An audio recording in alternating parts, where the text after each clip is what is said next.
मेरे तमाम दोस्त, उम्मीद करती हूँ कि आप लोग सब ठीक ठाक होंगे, खैरियत से होंगे। आज मैं आपके लिए एक ख़ास अमल लेके आई हूँ। आजकल जैसे कि आप लोगों को पता है कि सर्दी बहुत ज़्यादा है और बहुत सारी बीमारियाँ वायरल हो रही हैं। नज़ला, ज़ुकाम, बुखार, मौसमी खांसी, दायमी बुखार, इस तरह की बहुत सारी बीमारियाँ आजकल बड़ों में, बच्चों में, बूढ़ों में बहुत ज़्यादा आम हुई हुई हैं, जिनके लिए आज की वीडियो मैं बनाकर लाई हूँ आपकी खिदमत में। तो वीडियो की तरफ जाने से बेहतर पहले है कि आप लोग मेरे लिए मेरी इस वीडियो को लाइक करें, सब्सक्राइब करें मेरे चैनल को और इसको आगे फॉरवर्ड करें अपने दोस्तों में। चलें जी, आप आज की वीडियो की तरफ चलते हैं।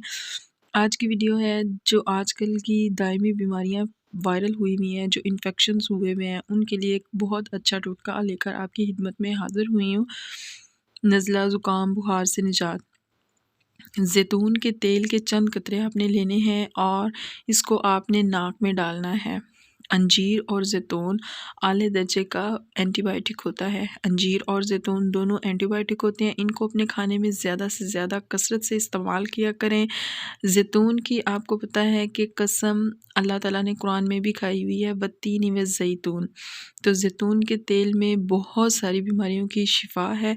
ज़ैतून के तेल के 2 कतरे आपने नाक में 3 से 4 दफ़ा डालने हैं और 2-3 कतरे ही आपने मुंह में डालकर ज़ुबान को अंदर से ज़ोर से मलना है, ताकि वो सारे तेल के जो कतरे हैं वो आपके हलक में और आपके तालू के साथ लग जाएं। ये एक बहुत ही आज़मूदा और आज़माया हुआ टोटका है, एक जिसकी करने से आपको नज़ला ज़ुकाम चुटकियों में ख़त्म हो जाएगा। आपको पता भी नहीं चलेगा कि आपको कोई खांसी थी या आपको कोई बुखार है या आपको कोई नज़ला है। आपने इस टोटके को आज़माना है ज़रूर। इसको करना है, ज़ैतून के तेल के चंद कतरे आपने अपने नाक में और मुंह में डाल के अपनी ज़ुबान को अंदर से ज़ोर से बंद कर लेना है, ताकि हलक के साथ सारे ज़ैतून के तेल के कतरे लग जाएं। इस वीडियो को लाइक कीजिएगा, शेयर कीजिएगा और हमें अपनी दुआओं में याद रखिएगा। जज़ाकल्लाह जी।